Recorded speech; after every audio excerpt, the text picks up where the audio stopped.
आपण मागच्या वेळेस असं म्हटलं होतं की पालक म्हणून घडताना असा विषय घेतला होता.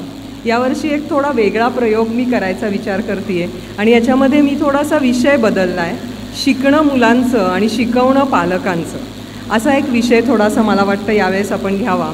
कारण आपल्या सगळ्यांच्या घरामध्ये आपण मेची सुट्टी आली की मुलांना काहीतरी छंदाला, शिबिराला, एखाद्या स्विमिंगला, मग आपण ती सुट्टी त्याची कशी एंगेज करता येईल किंवा त्याला कसं कुठेतरी आपण शाळा नाही म्हणून कुठेतरी घालू शकतो हा विचार आपण करतो आणि त्या विचारांनी आपण अशा शिबिरांना वगैरे घालतो. पण खरं सांगायचं तर हे सगळं सातत्याने आपल्याला चालू ठेवलं पाहिजे आणि म्हणूनच हे जे पालकांचं मुलांसाठीचं शिकवणं आहे हेही खूप महत्त्वाचं आहे आणि म्हणून या दोन शब्दांवर आज थोडंसं मी बोलण्याचा प्रयत्न करणार आहे. ॲक्च्युली आपण शिकणं म्हणजे काय म्हणतो तर बऱ्याच वेळा आपल्याला वाटतं की मी कुठेतरी जाऊन काहीतरी शिकलो म्हणजे शिकलो किंवा मी शाळेत गेलो शिकलो, शिबिरात आलो मी शिकलो. पण खरं तर शास्त्र किंवा निसर्ग असं सांगतो की मुलांसाठी सगळ्यात मोठी शाळा ही पालक आहे आणि त्यामुळे तुम्ही पालक असतानाच शिकवण्याची भूमिकेत कसं जावं हे फार महत्त्वाचं आहे आणि म्हणून थोडीशी या शब्दांची व्याप्ती आपण आज बघायचा प्रयत्न करणार आहोत. मी काही PPT पण तुमच्यासाठी आणली आहे, पण मी जेव्हा वेळ येईल तेव्हा दाखवते म्हणजे तुम्हाला त्यांचा थोडासा अर्थ समजू शकेल.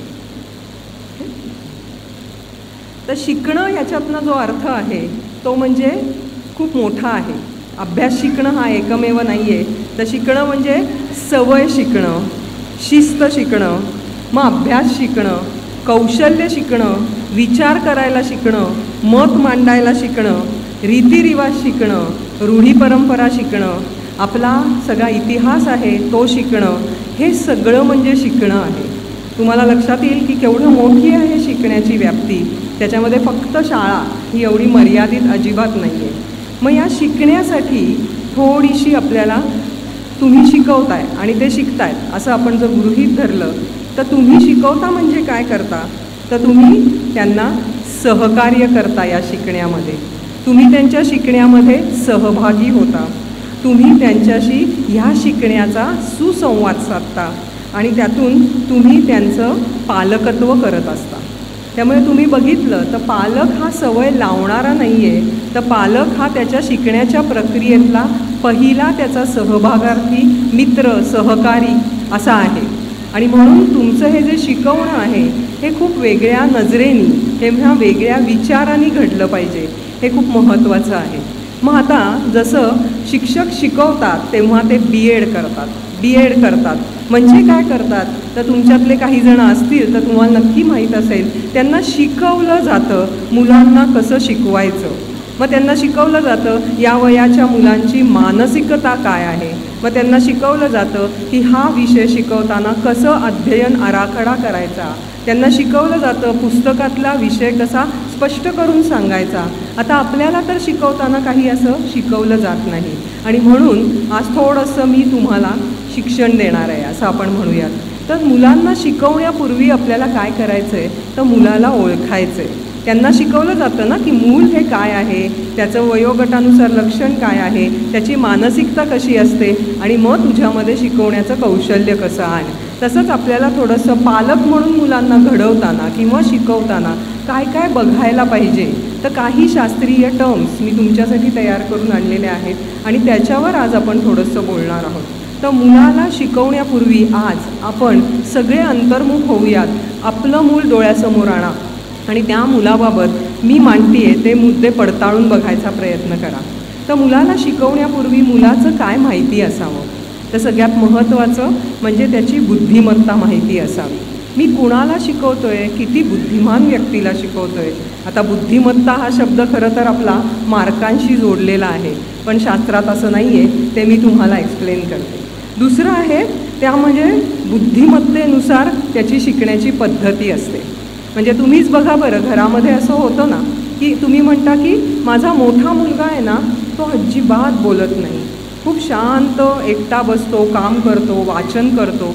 पण माझा धाकटा आहे ना तो अगदी चपळ आहे, एका जागी बसतच नाही आणि तो सतत धावपळ करत असतो, काहीतरी त्याला कृती केल्याशिवाय चैन पडत नाही. हे तुम्हाला माहिती आहे का, हा स्वभाव नाही आहे, ही त्याची बुद्धिमत्ता आहे. ती कशी आहे ते मी तुम्हाला नंतर सांगते. त्यामुळे बुद्धिमत्तेनुसार त्याची व्यक्तिमत्व घडत असतं, बुद्धिमत्तेनुसार त्याच्या कृती घडत असतात. हेही थोडंसं आज आपण शिकणार आहोत आणि तुम्ही तुमच्या मुलांशी ते जोडून बघणार आहात. ह्या व्यतिरिक्त एक छान इंटरेस्टिंग शास्त्राने आपल्याला एक मुद्दा दिला आहे जो आपण फार कमी वेळा वापरतो.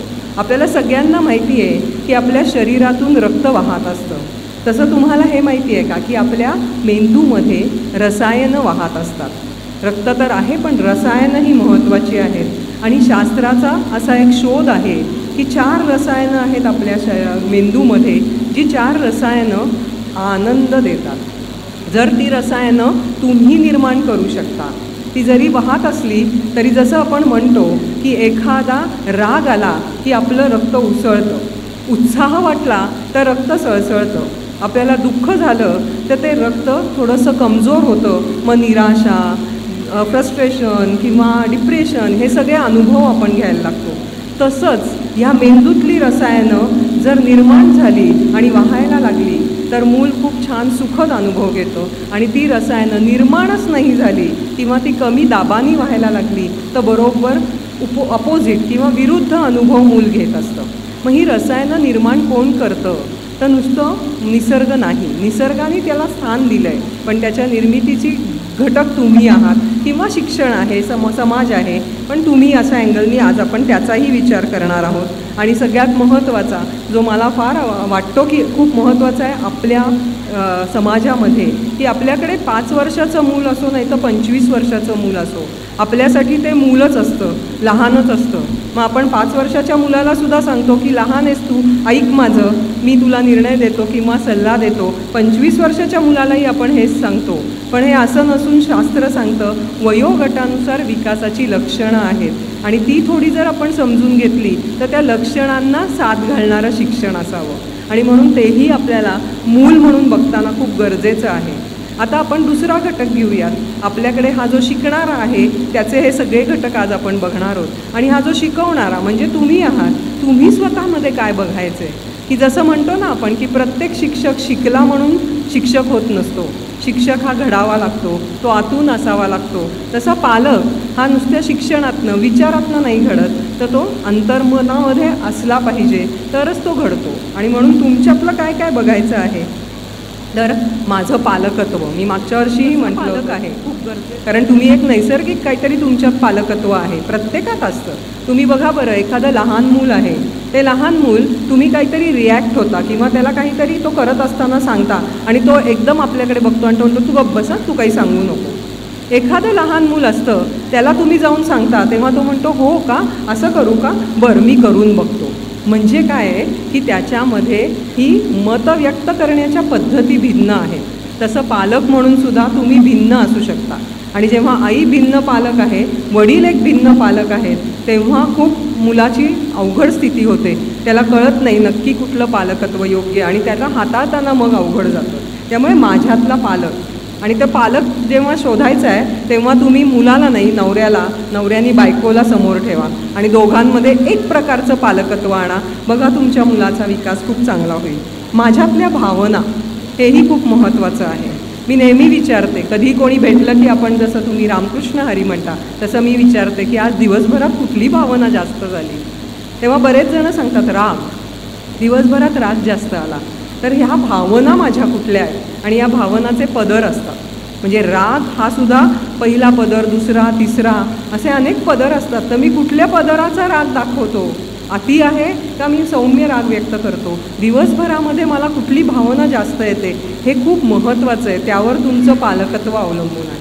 जर तुम्ही मला विचाराल तर दिवसभरामध्ये आनंद, उत्साह ही भावना माझ्यामध्ये कायम असते. कारण मला काही दिसलं की शिकायला आवडतं, काही वाचायला मिळालं तर मी लगेच वाचते, वाचलेलं लगेच नोंद करते. त्यामुळे माझी सतत ती शिकण्याची इच्छा, उत्साह, यामुळे मला असं वाटतं तो उत्साह माझ्यामध्ये असल्यामुळे मला सोपं जातं काही पालकत्व निभावताना. त्यामुळे तुम्ही कुठला भावना जास्त दिवसभरामध्ये व्यक्त होते त्याच्यावर सुद्धा पालकत्व असतं. 2 पालकातलं नातं, त्यामुळे मला असं वाटतं की आपण असं म्हणतो पिता आणि माता, त्यामुळे दोन्हीला लिंग आहे बघा. पिता म्हणलं की पुल्लिंग येतं, माता म्हणलं की स्त्रीलिंग येतं. पण तुम्ही मला सांगा पालक या शब्दाला लिंग आहे का? नाही. आईला पण पालक म्हणतो, वडिलांनाही पालक म्हणतो. आणि त्यामुळे मला वाटतं हे आपण फार समजावून घेतलं पाहिजे की आम्ही दोघंही पालक आहोत, आम्ही त्याच्याहून भिन्न नाही आहोत आणि त्यामुळे समपातळीवर. बऱ्याच वेळा आपल्या समाजामध्ये, कुटुंबामध्ये मूल सांभाळणं ही मातेची जबाबदारी असते. तिला काही खराब झालं त्या मुलाच्या बाबतीत तर मातेला जबाबदार धरलं जातं. पण मला असं वाटतं की तुम्ही दोघांनी मिळून ते पालकत्व एकत्रित केलं, एकत्रित निर्णय घेतले आणि पहिलं हे विसरलं की मी माता आहे, मी पिता आहे, मी पालक आहे. एवढंच जर डोक्यात ठेवलं तर मला वाटतं तुमचं नातं जेवढं सुदृढ आहे ना तेवढं मूल चांगलं घडणार आहे. पालक म्हणून तरी नक्की हे नातं सुदृढ कसं करायचं आणि तुमचं कसं आहे हे आज आपण थोडंसं चेक करणार आहोत. मग माझ्या पाल्याची मला असलेली ओळख हेही फार महत्त्वाचं आहे. माझ्या पाल्याची मला कशी ओळख हवी हे सगळ्यांना माहिती असतं. त्यांनी नीट वागावं, शिस्तबद्ध असावं.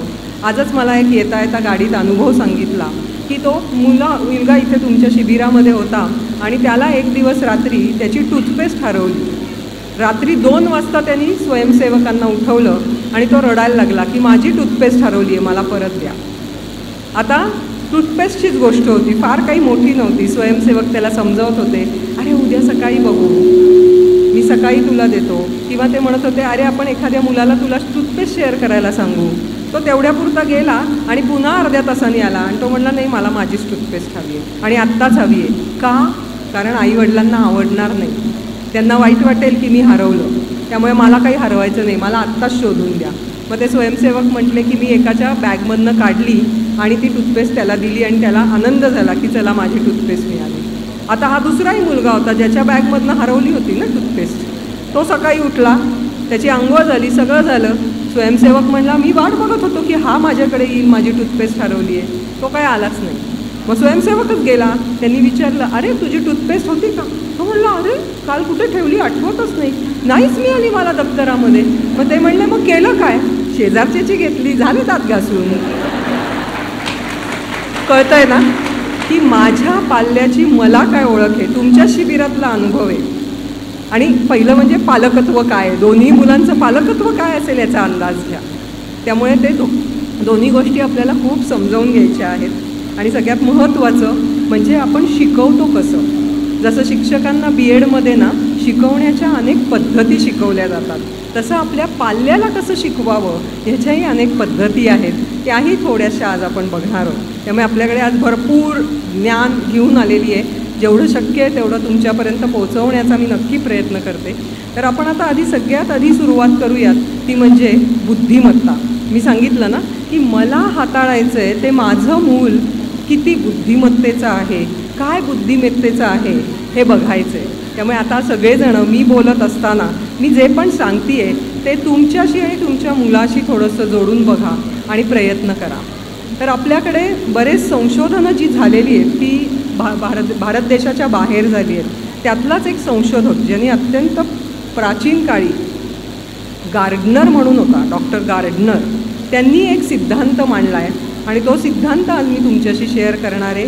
तुमचं मूल तुम्हाला ओळखू यावं यासाठी ते खूप गरजेचं आहे.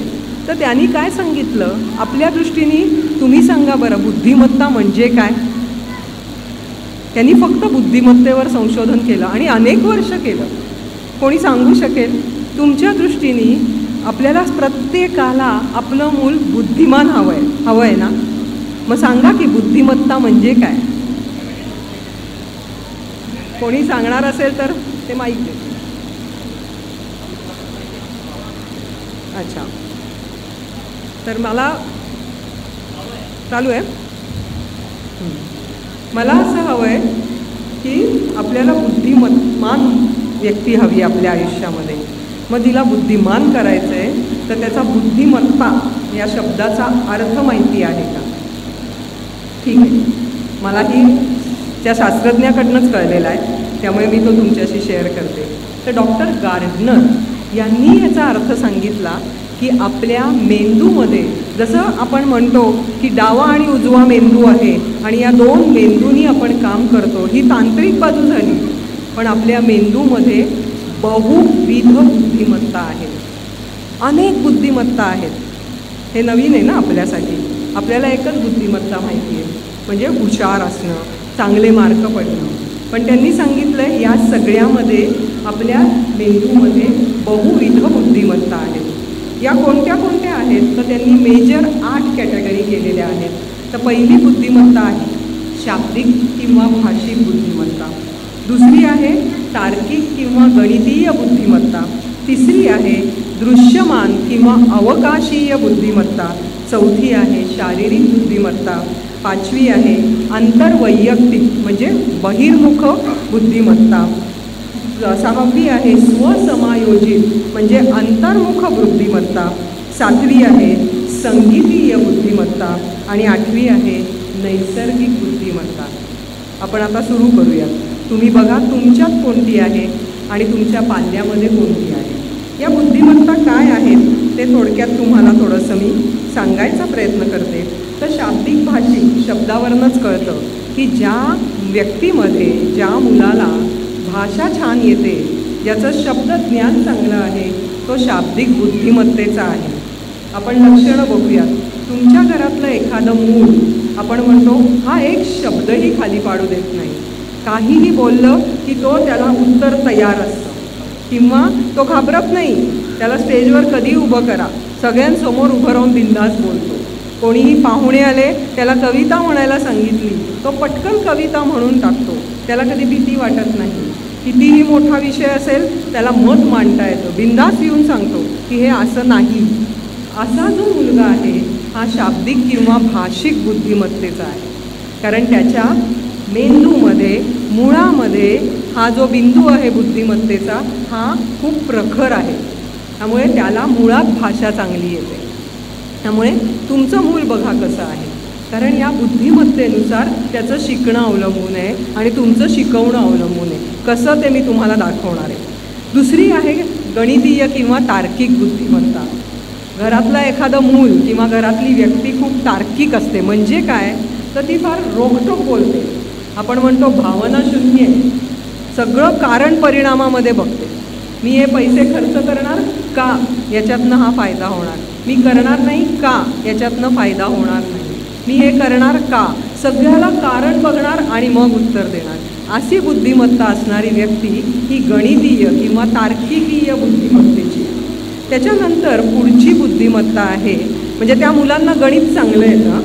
ज्या मुलांमध्ये ही गणितीय बुद्धिमत्ता किंवा तार्किकीय बुद्धिमत्ता आहे त्या मुलांना गणित चांगलं येतं. त्यामुळे तुमच्या घरामधला जर एखादा मूल असेल आणि त्याला गणित चांगलं येत असेल तर नक्की समजा की त्याच्यामध्ये तार्किकीय बुद्धिमत्ता आहे. आता विचार करा बरं, ज्याची भाषा चांगली आहे ना तो ना स्वप्नात जगतो. कारण भाषा असते ना. त्यामुळे जे न देखे रवी ते देखे कवी. त्यानुसार त्याला एकदम कल्पनाशक्ती प्रचंड असते. आता तुम्ही त्या मुलाला गणित सोडवायला दिली ना तर कदाचित त्याला अवघड जाईल.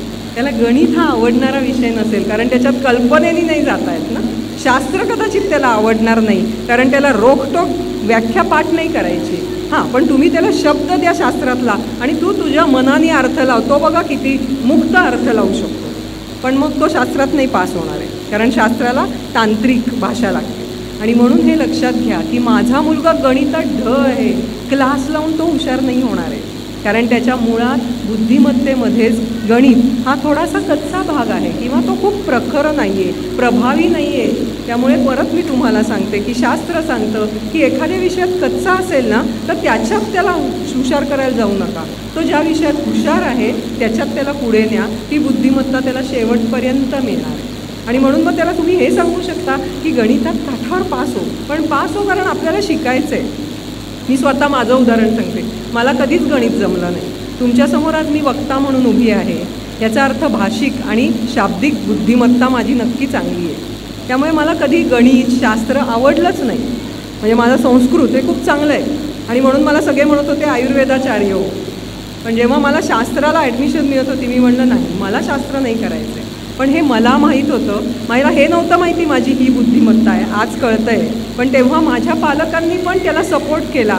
नाहीतर मला मागे लागले असते शास्त्राला जा तर आज कदाचित मी एवढी यशस्वी वक्ता होऊ शकले नाही. त्यामुळे सगळ्याला संधी मिळायला लागते आणि ती संधी तुम्हाला द्यावी लागते.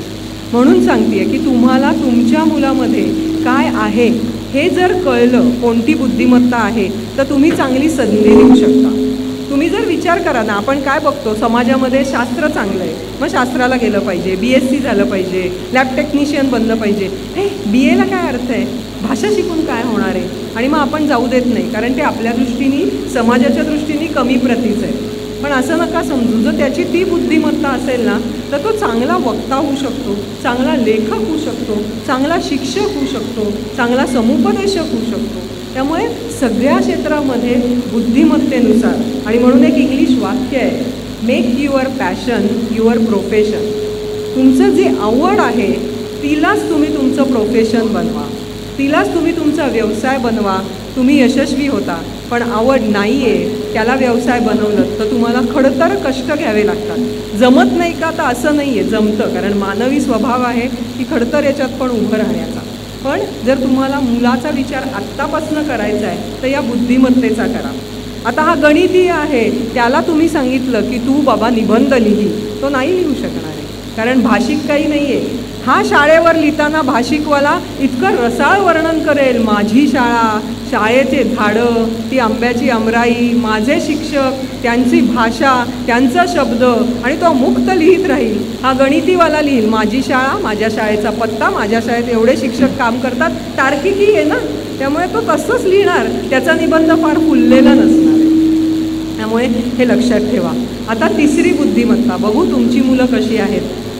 दृश्यमान किंवा अवकाशीय बुद्धिमत्ता म्हणजे काय, तर जे आकाशात जगतात. आकाशात जगतात म्हणजे काय, तर जे स्वतःच्या विश्वात असतात, आणि म्हणजेच असं की ज्यांच्याकडे प्रचंड वैचारिक ताकद असते. जेवढे लोक अवकाशीय आहेत त्यांच्याकडे वैचारिक ताकद खूप असते, त्यामुळे हे कल्पना लढवू शकतात. कोण असतील बरं असे, तर तुमच्या मुलाला खूप सुंदर चित्रकला जमत असेल, तो तुमच्या घरातल्या एखाद्या फर्निचर असेल किंवा रचना असेल त्याच्यावर चांगली कमेंट करू शकत असेल, हे इथे ठेव, हे इथे खूप छान दिसतं. तुमच्या घरामध्ये फ्लॉवर पॉटमध्ये फुलं ठेवताना तो सुंदर रचना करू शकत असेल, किंवा तो तुमच्या ड्रेसचा कलर कुठला असावा आणि तुमच्या साडीवर किंवा तुमच्या ड्रेसला काय कॉम्बिनेशनची पॅन्ट किंवा हे घालावं हे सांगू शकेल. असा जर तुमच्या घरातला मुलगा असेल तर आपल्याला वाटतं हा खोचक आहे, तो आपल्याला सारख्या सूचना देतो. तो सांगतो आई हे नको घालू, ह्याच्यावर हे छान दिसेल, बाबा ह्याच्यापेक्षा हे घाला. हे जे सांगणारं मूल आहे ना, हा आहे तो दृश्यमान किंवा अवकाशीय बुद्धिमत्ता असलेला. मग असा मुलगा काय करू शकेल, चित्रकार नक्की बनू शकेल. पण त्याच्याही व्यतिरिक्त तुम्ही आज बघताय तर डिझाईन याच्यामध्ये तो चांगलं काम करू शकतो. आपल्याला आज दागिन्यांचं डिझाईन लागतं, घराचं डिझाईन लागतं, आपल्याला या सर्व वस्तूंचं डिझाईन लागतं की जे सोपं जाईल वापरायला, याची कल्पना आणि ती विचार करण्याची ताकद त्याच्यामध्ये असते.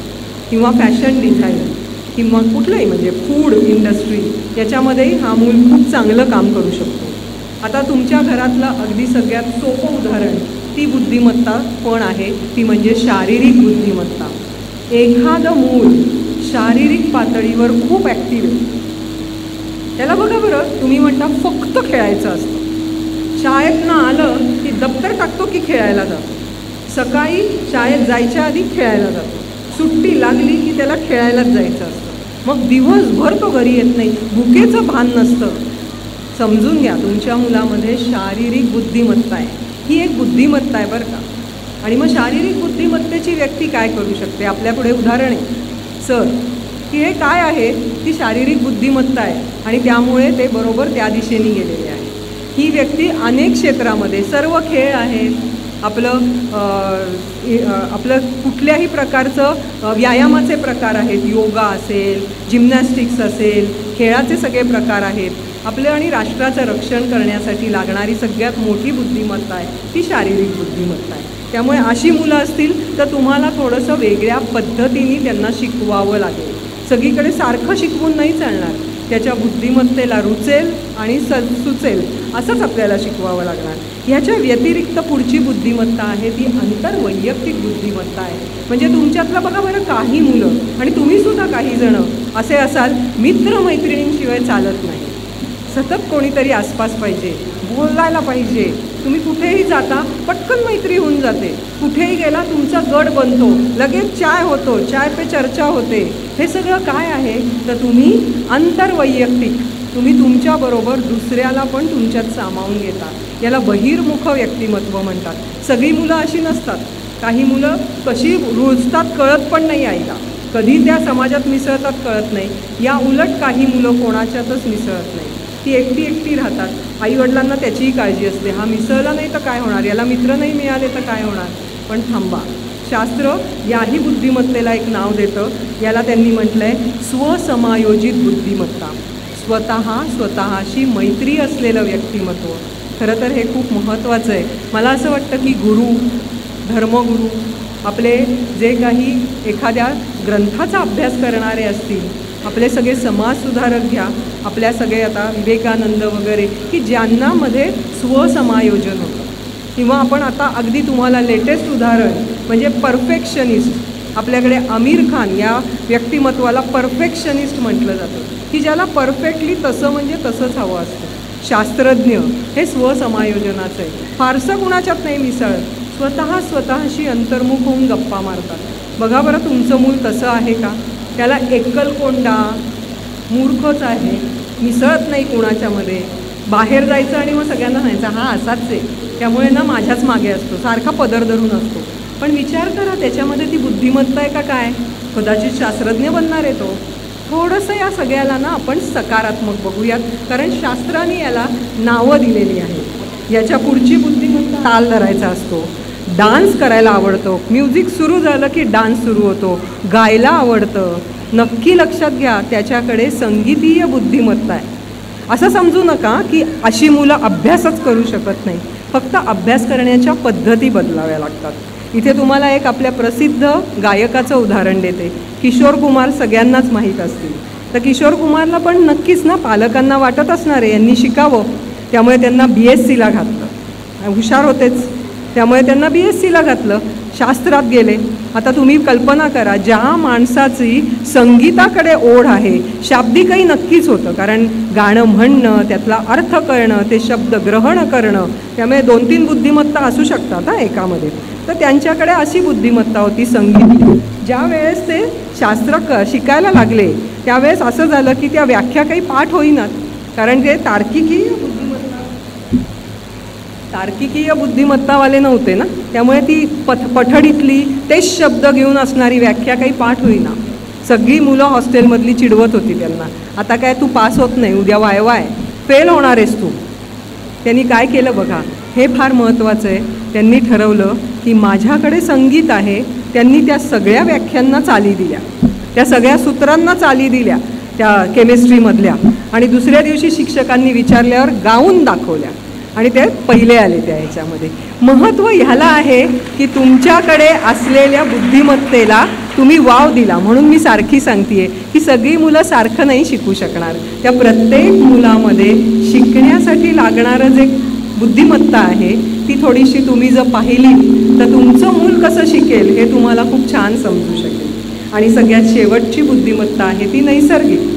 असतील ना काही मुलं अशी, झाडावर चढायला आवडतं, निसर्गात रमतात, डोंगरावर जातात, प्राण्यांशी खूप जुळतं आणि झाडांवर प्रेम करतात. वाटेत काहीही दिसलं तरी त्या झाडाला पाणी घालतील, कधी फूल तोडणार नाही, कोणी त्याला त्रास दिला तर त्याच्याशी जाऊन भांडतील, रस्त्यातल्या सगळ्या कुत्र्यांशी मैत्री असेल आणि त्यांना ती कुत्री त्यांच्याही जवळपास येत राहतील. ही झाली नैसर्गिक बुद्धिमत्ता आणि ही पण फार महत्त्वाची आहे. आणि आता नैसर्गिक बुद्धिमत्तेवाली मुलं परत शास्त्रज्ञ बनू शकणार आहेत, ती अनेक प्रकारचे समाजसुधारक बनू शकणार आहेत, कारण त्यांना त्या निसर्ग जे नैसर्गिक आहे त्याचं खूप अट्रॅक्शन असणार आहे. त्यामुळे ही नैसर्गिक बुद्धिमत्ता ही खूप महत्त्वाची आहे.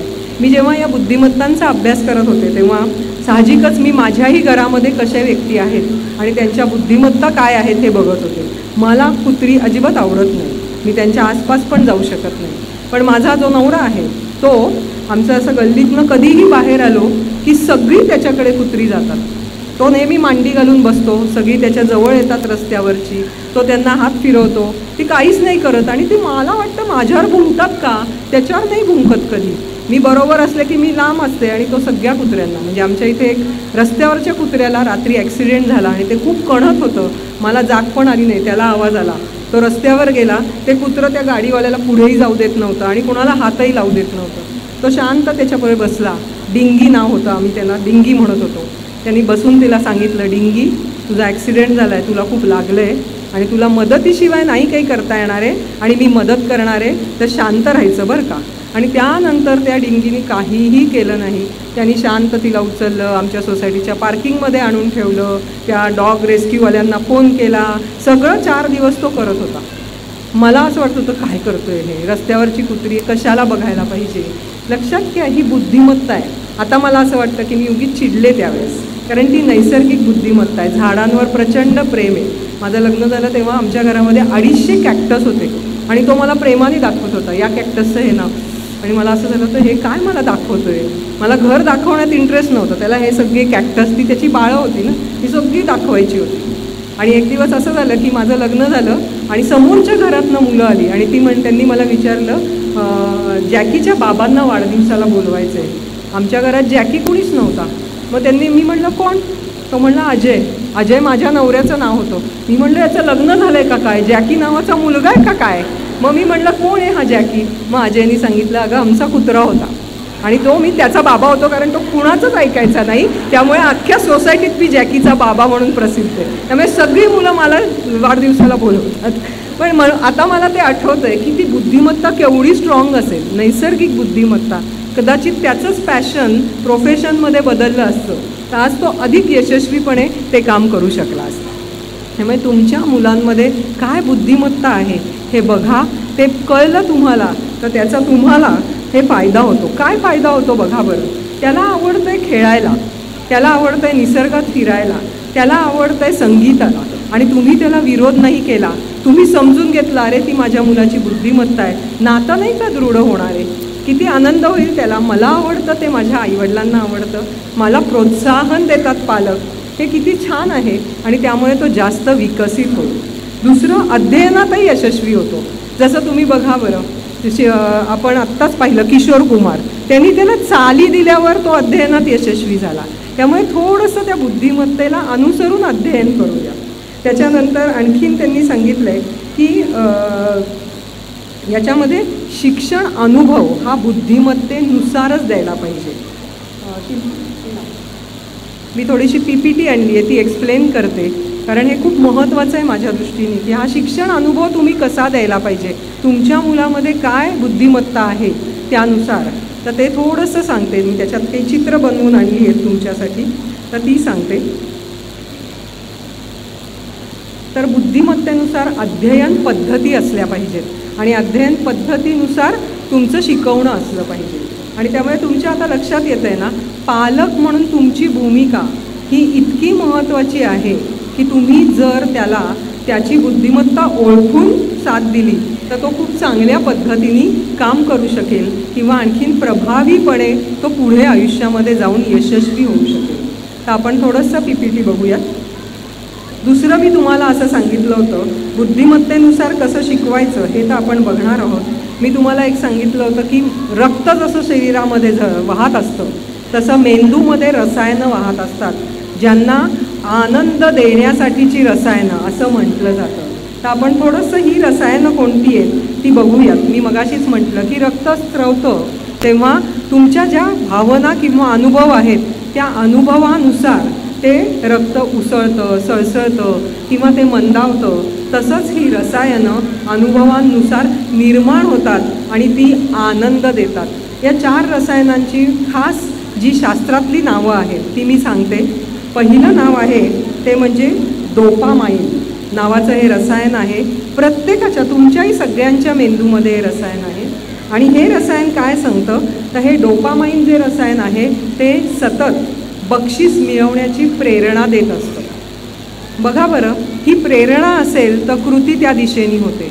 मला बक्षीस मिळवायचे आणि बक्षीस याचा अर्थ काहीतरी वस्तुरूपाने पहिला दुसरा क्रमांक नाही तर शाब्बासकी.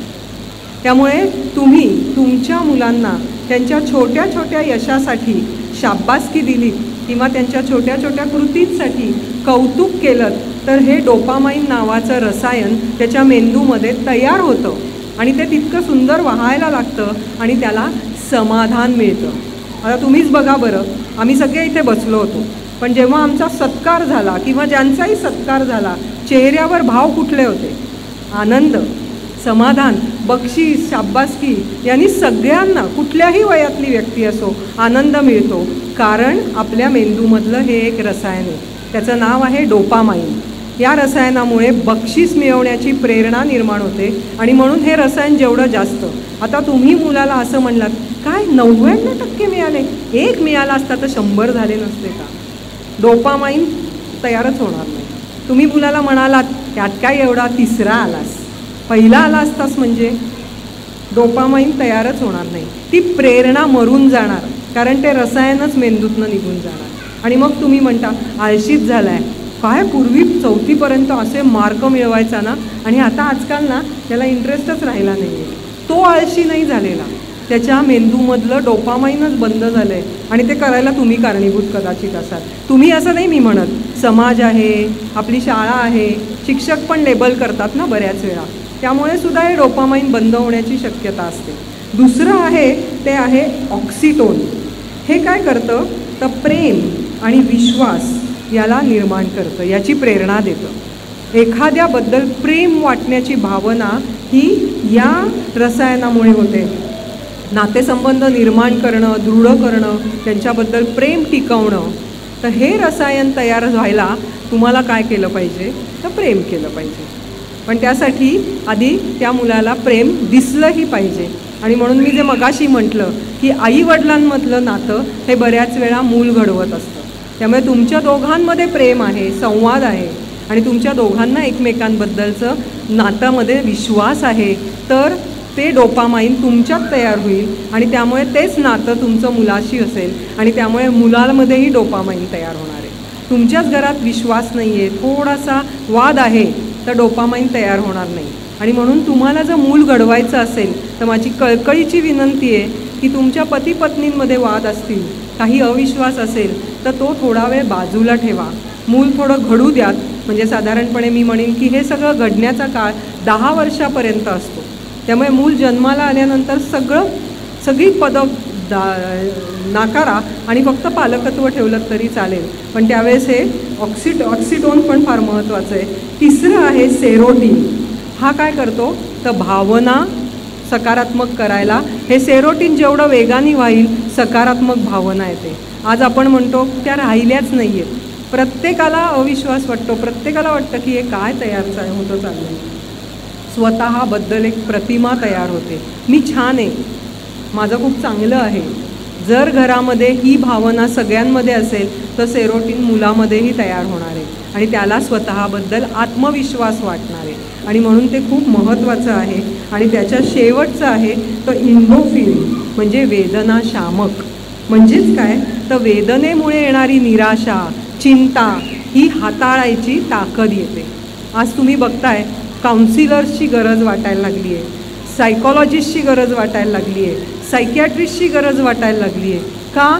वेदना सहनच होत नाही, दुःख दुसऱ्याला सांगूनही मोकळं होत नाही, त्या दुःखाचे ताणच वाढत जातात, डोंगरच्या डोंगर डोक्यावर उभे असतात ताणाचे, आणि मग आपल्याला काहीच जमत नाही.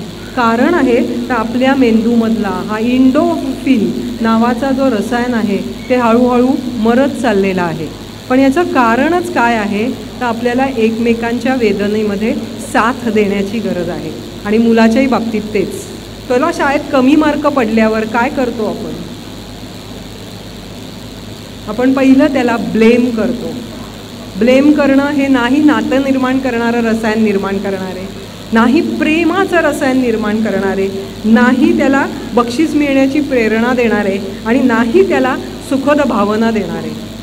मग बघा बरं, तेव्हा तुम्ही त्याच्यावर आरोप केलेत, एवढं शिकवलं, एवढ्या चांगल्या शाळेत घातलं आणि तुला साधे चांगले मार्क नाही मिळवता आले, काय होईल त्याच्या मेंदूमध्ये? रसायनं निर्माण होत नाही आणि ती उलट कमजोर होतील आणि त्याचं सगळं हे खाली जाईल. त्यामुळे झाली आहे. तर मी तुम्हाला ही 4 रसायनं सांगितली, तुम्ही लक्षात घ्या. भावना बाहेरनं येत नाहीत, भावना आतून येतात, त्या मेंदूतल्या रसायनांमुळे येतात आणि त्यामुळे ही रसायनं निर्माण करण्याकडे कल पाहिजे. त्यामुळे तुम्ही यापुढे मुलांचा वर्तनाकडे बघू नका, मेंदूकडे बघा. मी मागेही सांगितलं होतं, मेंदूकडे बघायला शिका. या मेंदूमध्ये हे स्राव वाहत आहेत का, आणि ते व्हायला निर्माण करायला मी मदत करणार आहे. आणि त्यामुळे थोडा वेळ तुमचा राग, मला हे समजतंय की मूल चुकल्यावर राग येणं स्वाभाविक आहे, तुम्ही नाही रागवलात तो कसा सुधारेल हे आपल्याला वाटणं स्वाभाविक आहे, पण मेंदू त्याचं काम करतो. मी तुम्हाला मागच्या वेळेसही सांगितलं, परत यावेळेस सांगते, तुम्हीच फक्त पालक नाही आहात, तर निसर्ग हा त्याचा पहिला पालक आहे. त्याला पहिलं नेहमी मानवंदन आहे, कारण त्यांनी मेंदू तयार केला, त्यांनी त्याच्यामध्ये ते सगळी रसायनं मुळात घालून दिली आहेत, त्यांनी त्याच्यामध्ये सगळ्या बुद्धिमत्ता टाकून दिलेल्या आहेत. तुम्हाला काम एवढंच आहे की तुमच्या हाती दिलेलं हे मूल हे तुम्ही त्याला एक माध्यम आहात घडवणार आहे. त्यामुळे निसर्गाच्या विरुद्ध जाऊ नका. निसर्ग तुम्हाला खूप काही सांगतो, अनेक संशोधनं त्याच्यासाठी उपलब्ध आहेत. त्यामुळे त्या संशोधनांचा आधार घ्या आणि तुम्ही ते अधिक प्रभावी करा. तर आता ही रसायनं वाढवण्यासाठी काय करायचं, तर तुम्ही काय काय करू शकता. तर तुम्ही काय काय करा, तर तुम्ही सगळे स्वतः काय करा, तुम्ही जे ठरवलं आहे ते पूर्ण करा. कधीच ते ठरवलेलं तोडू नका. उदाहरण देते, लहान मूल एक माझ्याकडे आलं होतं आणि 6-7 वर्षाचा मुलगा असेल आणि त्याला आई वडील घेऊन आले होते. फार हट्टी आहे, बोला ताई तुमच्याशी, तर तुम्ही बोला त्याच्याशी आणि त्याला सांगा असं हट्ट करणं चांगलं नाही आहे. मला माहीत होतं की त्याच्याशी बोलणं योग्य नाही आहे, पालकांशीच बोलायला पाहिजे, पण पालकांचा आग्रहच होता म्हणून मी त्याला बसवलं. तो भाषिक बुद्धिमत्तावाला होता, त्यामुळे त्यांनी खाड खाड खाड खाड प्रश्न मला सांगायला सुरुवात केली. तो म्हणला, ताई मला सांगा, मला सांगितलं दर रविवारी तुला बागेत नेणार, तुला चांगले मार्क मिळाले की मी तुला एक छान गाडी घेऊन देणार, त्याच्यानंतर महिन्यातनं एकदा तुला आवडतं म्हणून मी पिझ्झा खायला घालणार. आणि हे काहीच करत नाही, तो नुसतीच आश्वासनं देतात. तो मुलगा हे मला सांगत होता. माझं लक्ष होतं त्याच्या डोपामाइन तिकडच्या रसायनांवर. बघा बरं की तुम्हीच जर आश्वासनं पाळली नाहीत, विश्वासच वाटणार नाही, प्रेम निर्माणच होणार नाही, शंका येतील, अरे हे का असं वागतायत. ते मूल लहान आहे, त्याला अजून तेवढं तर्कसंगत विचार नाही आहे. का वागतात, पैसे नाही आहेत, आश्वासन देताना पैसे होते पण आता नाही आहेत गाडी घेऊन द्यायला पैसे, रविवारी अचानक आजारी पडली आहे म्हणून आई नेऊ नाही शकत आहे. नाही त्यांना कळणार आहे.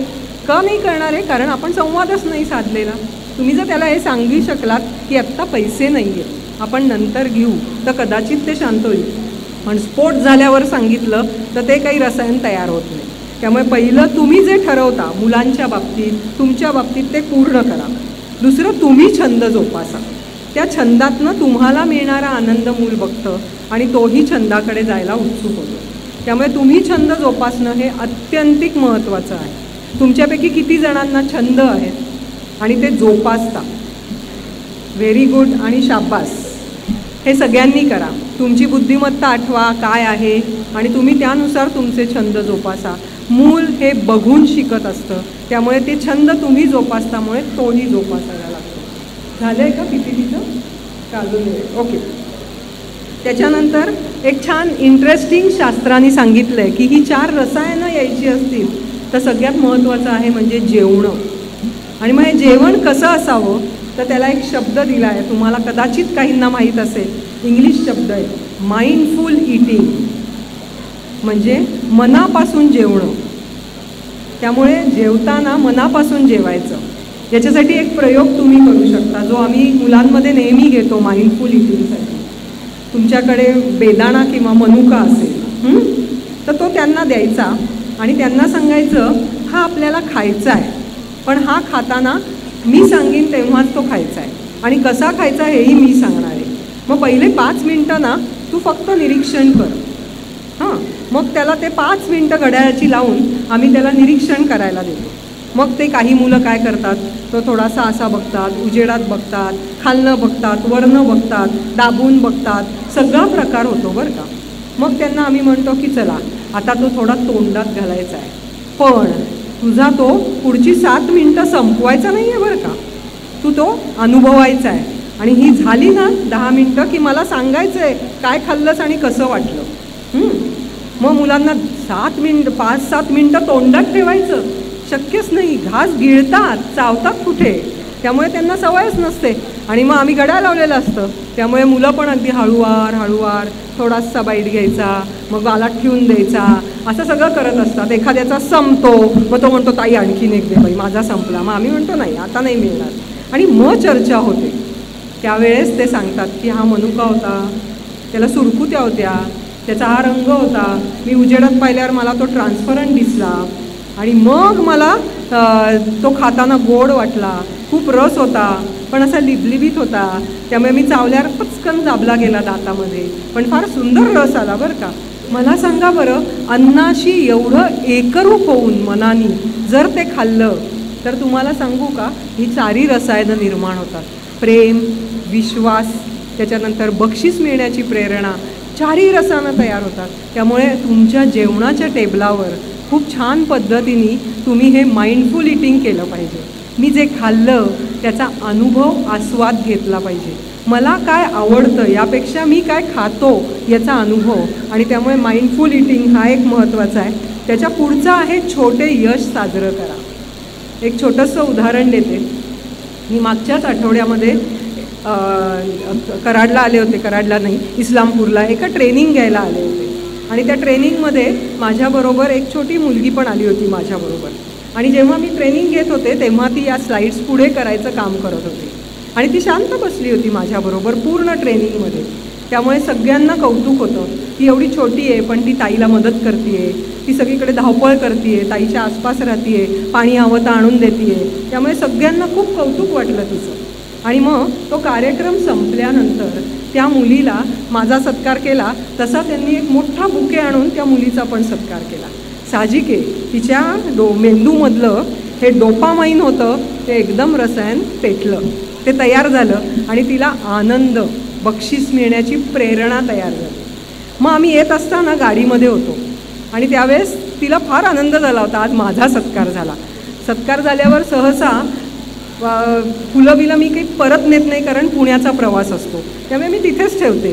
पण तिने हळूच कानात येऊन सांगितलं, उमाताई माझा बुके न्यायचा आहे, मला आईबाबांना दाखवायचा आहे. आणि मला अगदी छान वाटलं की हिला बक्षिसाची प्रेरणा आहे. मग गाडीत बसल्यावर तिने फोन केला आईवडिलांना, त्यांना सांगितलं की मला हे मिळालेलं आहे आणि त्यांनी केलं असं, कौतुक केलं असेल. त्यानंतर मग ती माझ्या घरी एक दिवस थांबून दुसऱ्या दिवशी आईवडील आले. आता तिला अपेक्षा होती, काय मिळालं तुला, बघू तुझा बुके बघू. त्यांनी कॅडबरी आणणं, अरे तुझा सत्कार झाला, किंवा तिचे बुके देतानाचे फोटोही खूप छान आले होते, ते तिला बघू म्हणायचं. ह्यानी काय होईल, तिचा आईवडिलांबरोबरचं नातं दृढ होणार आहे, किंवा तिला विश्वास वाटणारे, बक्षीस मिळण्याची प्रेरणा वाढणारे चारही रसायनं मुक्त वाहणार आहेत. आणि मग बघा ती मुलगी किती पुढे जाणार आहे. पण या गोष्टी नाही घडल्या. मला तिसऱ्या दिवशी घर आवरताना बुके सापडला आणि मी अरेच्छा, तिला दाखवायचा होता, विसरलेच. माझ्या परीनं मी कौतुक केलं होतं, ते काय तिला द्यायचं दिलं होतं. पण जे मला असं वाटतं ही छोटी यश असतात ना मुलांची, याचं नेहमी कौतुक करा, पाठीवर शाबासकी द्या, लक्षात ठेवा. आणि त्याच्याबद्दल आपण लक्षात काय ठेवतो, काय केलं नाही ते. आणि बऱ्याच वेळा ते फार वेळा काढलं जातं, पण जे छान केलं त्याचं आपण बऱ्याच वेळा विसरून जातो. त्यामुळे ते एक आहे. त्यांना मित्रांसोबत वेळ घालवू द्या. बऱ्याच वेळा आपण ठरवतो चांगले मित्र कोणते, वाईट मित्र कोणते आहेत, आणि मग आपण त्याला म्हणतो याच्याबरोबर बोलायचं नाही आहे, याची संगत चांगली नाही आहे. परवाच एका विद्यार्थ्याला मी काउन्सिलिंग करत होते, करिअर काउन्सिलिंग. तर त्यावेळेस तो मला म्हणत होता, मी म्हणलं अरे तुला मित्रच नाही आहेत. तो म्हणला मित्र करण्यासारखी लोकच नाही आहेत. म्हणलं असं कसं होईल, तू शाळेत जातो असं कसं होईल. तो म्हणला अरे 80% वर आमच्या वर्गात फक्त 5 मुलं आहेत. मग म्हणलं तुझा असा काही निकष आहे का. हो मला आईने सांगितलं आहे 80% वरच्याच मुलांशी बोलायचं, पण त्या 5 मुलांना काही माझ्याशी बोलायचं नाही आहे, मग मी काय करू. तुम्ही विचार करा याचं कसं ते रसायनं तयार होणार. विश्वासच नाही आहे. आणि त्यामुळे तो आज 9वीतला मुलगा आहे, मी त्याला इतकं जवळनं बघती आहे, तो आईला सोडून नाही राहू शकत. तो एकटा एक रात्रही नाही राहू शकत, कारण त्याचा फक्त आणि फक्त विश्वास आईवर आहे. बाकीचं जगच नाही आहे, मित्र नाही आहेत, मग बाकी सगळे त्याला अविश्वसनीय वाटतात, कारण सगळे निकष आईने घालून दिले. त्यामुळे तो कुणाशी संवाद साधू शकत नाही. त्यामुळे हे एक करायला पाहिजे. मिठीची जादू ही तर तुम्हाला सगळ्यांना माहिती आहे. सगळ्यांनी आपल्या मुलांना, ते कुठल्याही वयोगटाचे असो, मिठी ही मारलीच पाहिजे. त्यांनी तुमची ही रसायनं फार छान उद्दीपित होतात. मिठी मारा, पाठीवर थोपटा आणि छान म्हणा, गुड मॉर्निंग म्हणा, छान आज मला बरं वाटतंय तुला मिठीत घेऊन, काहीही म्हणा. किती सोपी आहेत बघा बरं. या गोष्टींनी तुम्ही किती त्यांना पुढे नेऊ शकणार आहात. त्यामुळे मिठीची जादू ही फार महत्त्वाची असते. आणि ती मी तर आमच्याकडे आलेल्या, माझ्याकडे बऱ्याच लहान मुलं येतात, ती नेहमी मी वापरते. मग पुढच्या वेळी आल्यावर ते स्वतःहून म्हणतात ताई मिठी मार नाही. स्वतःहून सांगतात. त्याची जादू खरंच वेगळी आहे आणि ते प्रेम असतं आणि त्यांनी खूप त्यांना समाधान मिळतं. आणि दुसरं म्हणजे मसाज, हाही एक थोडा महत्त्वाचा आहे. तुमच्याबरोबरच्या मुलांना कधीतरी तुम्ही थोडं पाठीवर, डोक्यामध्ये किंवा शरीरातला हा हातबीत या अवयवांना थोडा स्पर्श हा मसाजमधनं करा. त्यामुळे सुद्धा ही रसायनं उद्दीपित व्हायला मदत होते. आणि सगळ्यात महत्त्वाचा आहे तो शब्द म्हणजे ग्रॅटिट्यूड. ग्रॅटिट्यूड याचा अर्थ कृतज्ञता. हा शब्द खूप मरत चालला आहे आपल्यामध्ये. म्हणजे आपल्याला बऱ्याच वेळा वाटतं की इंग्रजी शब्द आपण सारखे वापरतो, थँक्यू, सॉरी. ॲक्च्युली हे दोन्ही शब्द, थँक्यू हा शब्द ग्रॅटिट्यूड दाखवणारा आहे. त्यामुळे तुम्ही तो वापरायला हरकत नाही आहे. पण या छोट्या छोट्या गोष्टीत आपण मुलांना ग्रॅटिट्यूड शिकवलं पाहिजे आणि म्हणायलाही शिकवलं पाहिजे की थँक्यू, त्यांनी काहीतरी चांगलं केलं किंवा आपण चांगलं केलं तरी त्यांनी म्हटलं पाहिजे. आपण गृहीतकावर चालतो, मुलगाच आहे करायलाच पाहिजे, मी दिवसभर काम करते त्यांनीच माझं दळण आणलं तर काय बिघडतं. पण आणल्यावर म्हणा ना थँक्यू, तोही कधीतरी तुम्हाला नक्की थँक्यू म्हणेल. त्यामुळे ग्रॅटिट्यूड. त्यामुळे हा एक मुद्दा फार महत्त्वाचा आहे की रसायन जी आहेत ही रसायनं त्याच्या डोक्यामध्ये स्त्रवायला आपण कारणीभूत आहोत. तुम्ही जर ती रसायनं स्त्रवू दिली नाही, निर्माण करू दिली नाही तर ती होणारच नाहीत. त्यांनी काय होतं बघा, तर त्याचा उत्साह कमी होतो. घरातली मुलं आठवा तुमच्या, जर उत्साह कमी असेल तर कुठेतरी ही रसायनं डिस्टर्ब आहेत. नैराश्य येतं, एकटेपणा असतो, कोणाशीच बोलायचं नसतं, कुठेच जायचं नसतं, सतत चिडचिड होते, एकाग्र करू शकत नाही, भूक लागत नाही, कोणाशी बोलत नाही, कोणाशी बोलताना फक्त चिडचिडेपणा करतो, अविश्वास दाखवतो. ही सगळी लक्षणं आहेत रसायन नसण्याची. आणि सध्या मी सांगते तसं की ही मुलं माझ्याकडे येत आहेत आणि हीच कारणं घेऊन पालक येत आहेत. उदास असतो, बोलत नाही, एकटा राहतो. तर हे सगळं या रसायनांचंच कारणीभूत आहे. आपण आता PPT सुरू झाली आहे, थोडंसं बघूया.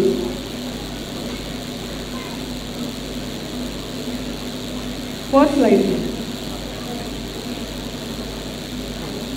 मोठी करता का, फुल स्क्रीन करा.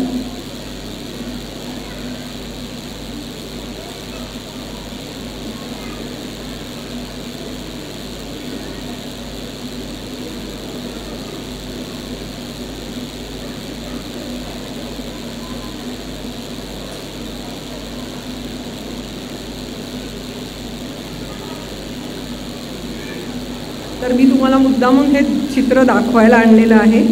मगाशी आपण पाहिलं तसं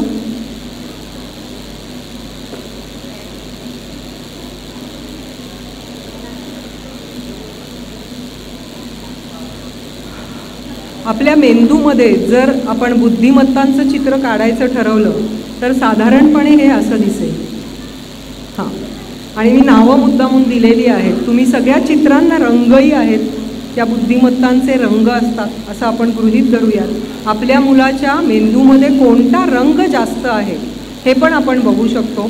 तर तुम्हाला दिसेल की जे हिरव्या रंगाचं आहे ती नैसर्गिक बुद्धिमत्ता आहे आणि त्यामुळे त्याच्यामध्ये पानं, फुलं यांचं वास्तव्य किंवा निसर्गातल्या प्रत्येक घटकाचं वास्तव्य हे जास्त करून दिसेल. त्याच्या शेजारी जी थोडंसं पिवळसर केशरी आहे ती संगीतीय आहे आणि त्यामुळे संगीताचं चिन्ह त्या ठिकाणी आहे. आणि ती बरोबर कानाच्या वर आहे बघा बुद्धिमत्तेचं ते स्थान, कारण संगीतासाठी कान तयार असणं महत्त्वाचं आहे. त्याच्या शेजारची जी आहे ती 2-3 लोक आहेत बघा एकत्र, त्यामुळे ही बहिर्मुख बुद्धिमत्ता आहे. अनेकांबरोबर संवाद साधायला आवडणारं व्यक्तिमत्व हेच त्या मुलाला अतिशय आवडत असतं असं आपण. त्याच्यानंतरची जी वरची आहे ती निरीक्षणाची, त्यामुळे डोळा काढलाय, नैसर्गिक बुद्धिमत्ता आहे. आणि त्याच्या शेजारची जी आहे ती गणितीय आहे, गणितीय आहे. आणि त्याच्या शेजारची जी आहे ती स्वसमायोजन, एकटाच आहे बघा, आणि तो एकटाच्या बुद्धिमत्ता वापरून काम करताना दिसतो. महत्त्वाचं आहे किशोर नावाचं मासिक यायचं, तुम्हालाही कदाचित माहीत असेल. आणि माझं असं असायचं की आमच्या घरामध्ये जॉईंट फॅमिली होती, त्यामुळे आम्ही बरेच 12-1 मुलं होतो. माझी अट असायची ते मासिक पहिलं मी वाचणार, त्याची घडी कोणी मोडायची नाही. पहिला त्याचा जो नवीन मासिकाचा वास आहे तो मी घेणार. आणि आमच्या घरात सगळ्यांना माहीत असायचं, बाबा रे हिच्या मासिकाला हात लावला मग नंतर तुम्ही माझं वाचून झाल्यावर कुठेही ठेवा, मला काही माहिती नाही. पण ते इतकं असायचं, हे भाषिकवाला करणारे तुमच्या घरातला, त्यामुळे तुम्हाला थोडं त्याला महत्त्व दिलं पाहिजे. गणितीय आहे तो कृती करणारे, त्यामुळे त्याला प्रयोगशाळेत पाठवा, तिथे तो जास्त चांगलं काम करेल. शारीरिक आहे तो कृती करणारा आहे, त्यामुळे त्यालाही असंच शिकवता येईल. आंतरवैयक्तिक चर्चा करणारा आहे, तुम्ही त्याचे चर्चेचे पार्टनर बना, नाही तर त्याला त्याच्या मित्रमैत्रिणींबरोबर चर्चा करू द्या. जो अंतर्मुख आहे त्याला मी सांगितलं एक मस्त स्टडीसाठी जागा करून द्या, तो खूप छान अभ्यास करेल. आता तुम्ही म्हणाल की आमच्या मुलाला काय आवडतं आम्हाला माहितीच नाही आहे, मग हे सगळं करून बघा, त्याच्यातलं जे आवडेल त्याच्यावरनं तुम्हाला बुद्धिमत्ता समजेल.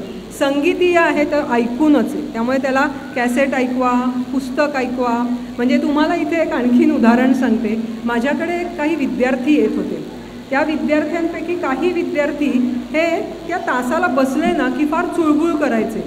त्यांची शारीरिक होती बुद्धिमत्ता किंवा संगीतिक होती, त्यामुळे ते ऐकायचे नाहीत आणि संस्कृत त्यातून.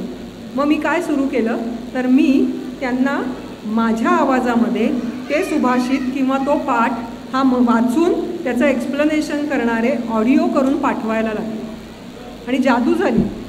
त्यांना ते गेल्यानंतर आई म्हणायला लागली त्यांची की ताई तो इतका मनापासनं कानात ते घालून ऐकतो, आणि मग दुसऱ्या दिवशी तो येतो ना त्यावेळेस त्याला सगळं शेअर करायचं असायचं. मग त्यांनी ऐकलेलं रजिस्टर झालं आहे, त्यामुळे तो दुसऱ्या दिवशी आला की मी एखादा जरी श्लोक म्हणला तरी तो पूर्णही करायचा, त्याचा अर्थ सांगायचा आणि तो माझा सहकारी व्हायचा शिकवण्यामध्ये. त्यामुळे हे होऊ शकतं की मुलांना तुम्ही मोबाईलचा वापर असाच करू शकता. धडे त्याला नाही वाचायचे, तुम्ही ऐकवा, ऐकताना टेप करा आणि नंतर त्याला ऐकू द्या. त्यामुळे तुम्हाला खूप माध्यमं वापरावी लागणार आहेत त्याला शिकवताना किंवा त्याला घडवताना. त्याच्यापुढे हा जो नैसर्गिक आहे त्याला निरीक्षण, फिरायला न्या, हे खूप महत्त्वाचं आहे. आणि चर्चा करा, त्याशिवाय ही मुलं शिकणार नाही. आता याच्यानंतरचा जो मुद्दा आहे तो वयानुसार पालकत्व खरं तर आहे. वयानुसार थोडी लक्षणं मी लिहून आणली आहेत तुमची 14व्या वर्षापर्यंतच्या मुलांची, ती आपण नंतर आपण कदाचित मूल या अँगलनी शिकलो आहे बरंचसं. आता पालक या अँगलनी एकच थोडंसं तुम्हाला इनपुट देते आणि तिथे मी थांबते. तर माझं पालकत्व कसं असावं, तर पालकत्वाचे प्रकार आहेत, माहिती आहेत कुणाला? तर एकूण 5 प्रकार असतात पालक. आता बघा तुम्ही कसे आहात. पहिला पालक आहे तो मवाळ पालक असतो. तो कायम त्या मुलाच्या खांद्यावर हात घालूनच चालतो आणि तो मित्रासारखा असतो, त्यामुळे त्याच्या अपेक्षाच नसतात मुलांकडनं. तुला वाटतं हो कर की, चुकलं ठीक आहे, जमत नाही आहे ओके पुढच्याच ट्राय कर. इतका मवाळ असतो की कुठले नियम नाही, शिस्त नाही, चौकट नाही, तो मुलगा करेल तसं करेल असा हा मवाळ असतो. जमलं तर जमलं, नाही तर नाही, नियम अल्प असतात. पुढचा पालक आहे चला मित्र बनूया, असं याचं ब्रीदवाक्य असतं. दुसरा पालक आहे विश्वासार्ह पालक, चला बोलूया, असं त्याचं ब्रीदवाक्य असतं. तो विश्वास ठेवतो मुलामध्ये, त्यामुळे त्याचं चुकलं तरी तो त्याला असं नाही म्हणत कसं काय चुकलं, तो म्हणतो ये बस, काही चुकलं का, काय म्हणणं आहे तुझं याच्यावर, माझं हे म्हणणं आहे. तो सांगायचा प्रयत्न करतो, ठामपणा असतो त्याच्यामध्ये, पण तो लवचिकही असतो मुलाचं ऐकून घ्यायला आणि प्रेमळही तेवढाच असतो. तिसरा पालक आहे त्याचं ब्रीदवाक्य आहे तू तुझं बघून घे, आणि या पालकाला अलिप्त पालक म्हणतात, दुर्लक्ष करणारा, लक्षच नाही आहे पाल्याकडे. इथे कोणीही तसं नसणार आहे असं मला माहिती आहे, त्यामुळे आपण पुढच्या पालकत्वाकडे जाऊ. वर्चस्ववादी पालक, हुकुमशहा, मी सांगतो तेच कर. आपण असतो काही जण, मला कळतं मी पालक आहे त्यामुळे मी सांगतो तेच कर असं सांगतात आणि काम करतात. आणि 5वा पालक जो आहे तो रूढीवादी पालक आहे. हा एक नवीन जन्माला आलेला पालक आहे. सतत सांगायचं आमच्या वेळी असं नव्हतं, मुलांनी मोबाईल घेतला, आमच्या वेळी मोबाईल नव्हता, आम्ही ग्राउंडवर खेळायला जायचो, काहीही झालं की आमच्या वेळी असं नव्हतं. हा रूढीवादी पालक आपल्यातला खूप मारण्याची गरज आहे. त्यामुळे तुम्ही कोणते पालक आहात बघा आणि त्या पालकानुसार तुमचा पाल्य कसा आहे बघा आणि त्यानुसार त्याला इनपुट द्या. आणि अशा पद्धतीने तुम्ही जर मेळ घातलात तुमचं पालकत्व आणि पाल्याचं शिकणं, तर तुम्ही खूप प्रभावीपणे काम करू शकाल आणि तसा तुमचा शिक्षण अनुभव आणि शिकणं मुलांचं, शिकवणं पालकांचं अधिक प्रभावी होऊ शकेल. तर मला असं वाटतं की याच्यातनं तुम्हाला बरेच मुद्दे मिळाले असतील. आणि तुम्ही यातनं तसं अनुकरण करण्याचा प्रयत्न करा. इथे मला बोलवलं आणि हा विषय मांडण्याची संधी दिली याबद्दल मी शिवम प्रतिष्ठान बालसंस्कार शिबिर यांच्या वतीनं यांच्यासाठी खूप आभारी आहे आणि तुम्हाला सगळ्यांना